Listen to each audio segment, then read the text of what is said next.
그동안 열심히 살았는데 왜 이렇게 됐을까? 나 정도면 은퇴 후에도 괜찮겠지. 많은 사람이 그렇게 생각합니다. 젊을 때는 월급이 꼬박꼬박 들어오고 회사에서 경력도 쌓이고 어느 정도 재산도 모였으니까요. 하지만 현실은 다릅니다. 36년간 직장 생활을 하며 착실히 살아온 60세 김 씨는 은퇴 후 자신이 마트 캐셔 앞에 서 있을 줄은 꿈에도 몰랐습니다. 사실 김 씨만의 이야기가 아닙니다. 우리 주변에는 정년퇴직 후 예상하지 못한 현실에 부딪혀 당황하는 사람들이 많습니다.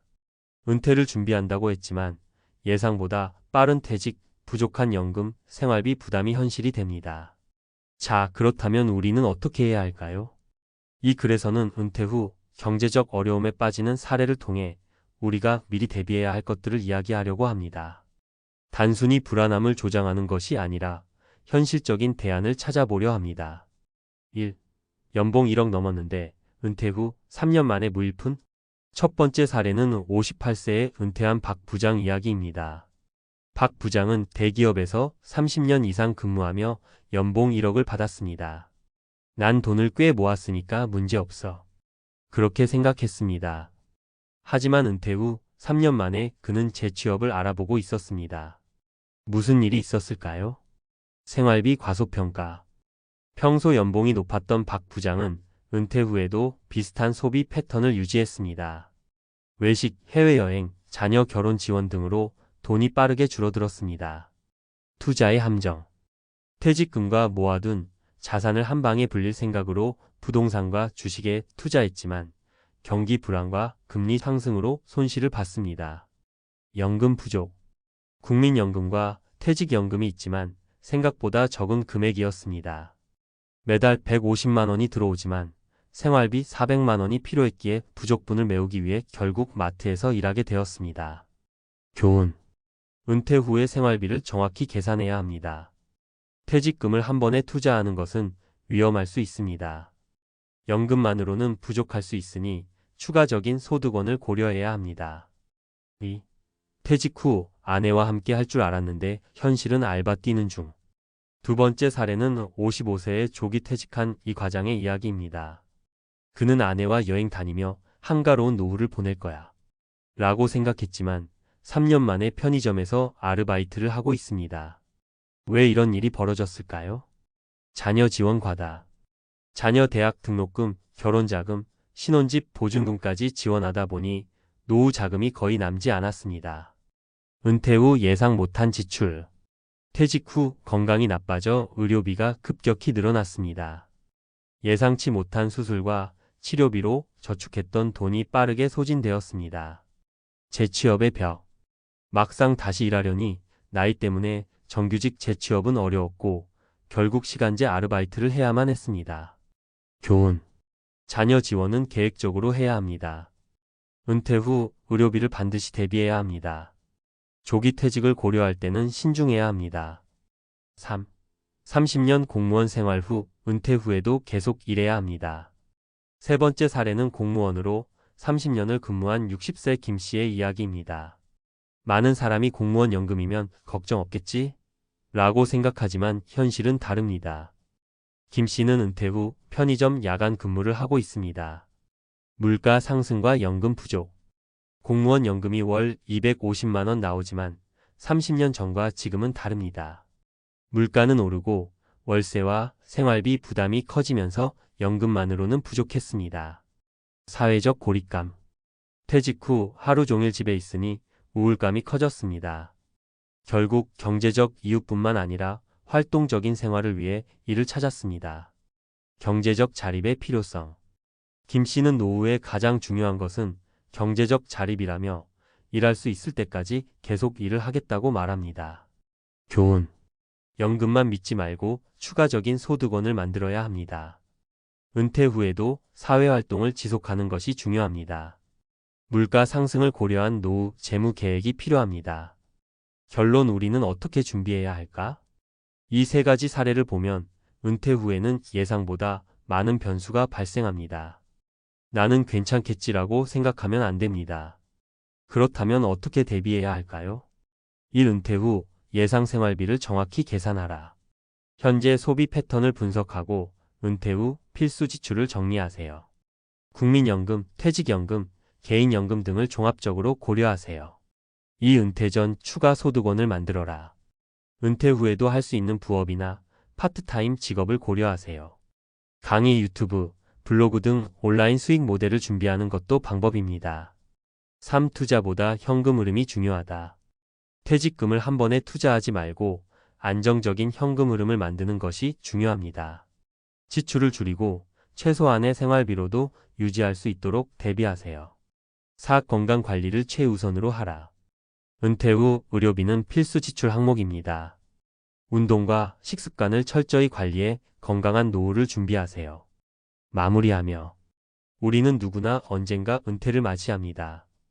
하지만 그 순간이 왔을 때 당황하지 않으려면 지금부터 철저한 준비가 필요합니다. 남의 이야기가 아니라 바로 우리의 이야기입니다. 여러분은 은퇴 후 어떻게 살아가시겠습니까? 60세, 은퇴 후 36년 어떻게 먹고 살 것인가? 전문가 칼럼. 은퇴 후에도 흔들리지 않는 경제적 독립 전략. 은퇴 후에도 돈을 벌어야 할까? 아니, 은퇴했으면 편하게 살아야지. 많은 사람이 은퇴 후 자유로운 삶을 꿈꿉니다. 하지만 현실은 그리 낭만적이지 않습니다. 60세 정년을 맞이한 뒤에도 우리는 최소 30년, 길면 40년 이상 살아야 합니다. 문제는 이 긴 세월 동안 경제적으로 버틸 수 있느냐는 것입니다. 은퇴 후 생활은 더 이상 미래의 일이 아닙니다. 이미 눈앞에 다가온 현실입니다. 그렇다면 은퇴 후에도 경제적으로 독립적인 삶을 유지하려면 어떻게 해야 할까요? 이 칼럼에서는 현실적인 대안과 전략을 소개해 보겠습니다. 1. 은퇴 후 소득 반드시 필요하다. 연금으로 살면 되지 않나요? 이렇게 말하는 사람들이 많습니다. 하지만 연금만으로는 부족한 경우가 대부분입니다. 한국의 평균 국민연금 수령액은 약 60만 원, 80만 원 수준이며 공무원이나 대기업 퇴직연금이 있다고 해도 물가 상승을 감안하면 턱없이 부족할 수 있습니다. 현실 체크.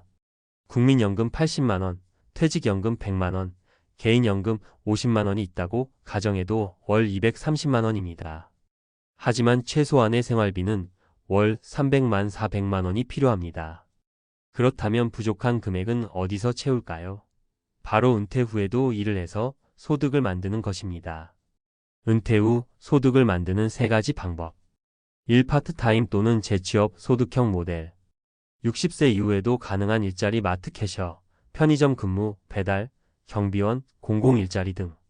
현실적인 소득 월 100만 원, 200만 원 추가 가능. 2. 자영업 또는 창업 자기고용형 모델. 예, 작은 가게 운영, 노점 창업, 유튜브, 블로그, 재택근무. 초기 비용이 들지만 장기적으로 안정적인 수익 가능. 3. 투자형 수익 자산 활용 모델. 예, 배당주, 임대수익, 채권 투자. 안정적인 현금 흐름이 발생하지만 초기 투자금이 필요. 결론적으로 은퇴 후에도 일정한 소득을 창출하는 방법을 미리 준비하는 것이 필수적입니다. 2. 생활비를 줄이는 것이 곧 수익이다. 은퇴 후에는 수입보다 중요한 것이 지출 관리입니다. 소득이 많아도 씀씀이가 크면 결국 모자라게 됩니다. 은퇴 후 지출이 예상보다 많은 이유. 의료비 증가, 정기검진, 약값, 비급여 치료 등. 자녀 지원, 결혼, 학자금, 손주 양육.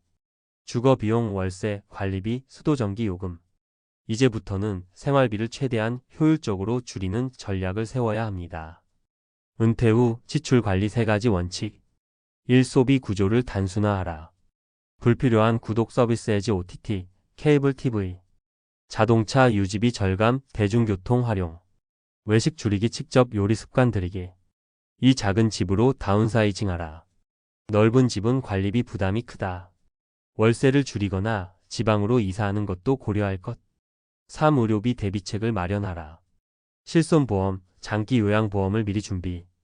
꾸준한 건강관리로 질병 예방, 운동, 식단 관리. 지출을 줄이는 것은 소득을 올리는 것만큼이나 중요한 생존 전략입니다. 3. 은퇴 후에도 계속 배우고 도전해야 한다. 60세는 끝이 아니라 새로운 시작입니다. 은퇴 후에도 끊임없이 배우고 성장해야 합니다. 그렇지 않으면 경제적 어려움뿐만 아니라 정신적으로도 무기력해질 수 있습니다. 실제 사례 퇴직 후 2년 만에 노후 파산 직전까지 갔던 김 씨의 변화. 김 씨 62세는 대기업에서 35년을 근무하고 퇴직했지만 퇴직금과 연금으로는 생활이 어려웠습니다. 처음에는 나이 들어서 무슨 일을 해? 라고 생각했지만 주변의 권유로 온라인 강의를 듣고 6개월 만에 블로그 운영으로 월 150만 원을 벌게 되었습니다. 김 씨가 선택한 것. 스마트폰 활용법, 블로그 운영, 유튜브 편집 강의 수강. 하루 2시간씩 꾸준히 블로그 콘텐츠 작성. 6개월 후 월 150만 원의 부수입 확보. 이 사례가 주는 교훈. 은퇴 후에도 배움을 멈추지 말아야 한다. 디지털 기술을 익히면 새로운 수익 창출이 가능하다. 경제적 자립은 결국 스스로 배우고 움직이는 사람의 몫이다. 따라서 은퇴 후에도 새로운 기술을 배우고 스스로 일할 기회를 만들어야 합니다. 결론 은퇴 후에도 경제적 독립은 가능하다. 60세 이후 어떻게 먹고 살 것인가? 이 질문에 대한 답은 결국 준비하는 사람만이 안정적인 삶을 유지할 수 있다는 것입니다. 은퇴 후 경제적 독립을 위한 3가지 핵심 전략. 소득을 유지하라. 파트타임, 창업, 투자 등으로 현금 흐름을 만들 것. 지출을 줄여라. 불필요한 소비를 줄이고 작은 집으로 생활비 절약. 계속 배우고 도전하라. 디지털 기술을 익히고 새로운 직업을 찾아라. 은퇴 후 삶이 무기력하고 힘들 것이라고 생각할 필요는 없습니다. 지금부터 준비하고 움직이면 은퇴 후에도 경제적 자유를 누릴 수 있습니다. 여러분은 60세 이후 어떤 삶을 원하시나요? 지금부터 차근차근 준비해 보시기 바랍니다.